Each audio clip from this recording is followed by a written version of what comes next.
જૂનાગઢના સુપ્રસિદ્ધ ગિરનાર પર્વત પર આવેલા અંબાજી માતાજીના મંદિર અને દત્તાત્રેય ભગવાનના મંદિરની આસપાસ ગંદકી અને બિન આરોગ્યપ્રદ વાતાવરણને લઈ ગુજરાત હાઈકોર્ટમાંથી થયેલી જાહેરાતની રીટમાં હાઈકોર્ટે રાજ્ય સરકાર અને સ્થાનિક સત્તાવાળાઓને ગિરનાર પર્વત પર પ્લાસ્ટિકના ઉપયોગ પર સદંતર પ્રતિબંધ લાદવા નિર્દેશ કર્યો હતો। હાઈકોર્ટે સ્પષ્ટ કર્યું હતું કે માત્ર પ્લાસ્ટિક પર પ્રતિબંધ મૂકવાથી નહીં ચાલે, પરંતુ પ્લાસ્ટિકનો ઉપયોગ અટકાવવા માટે કડક પગલાં લેવા પણ એટલા જ જરૂરી છે।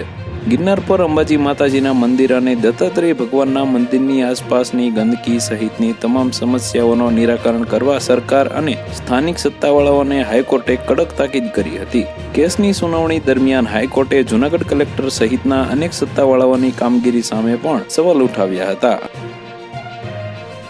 તો વધુ માહિતી મેળવવા માટે ચેનલ સાથે જોડાયેલા રહો। વિડીયો પસંદ આવે તો લાઈક કરી દેજો, ચેનલમાં નવા છો તો સબસ્ક્રાઇબ કરી દેજો।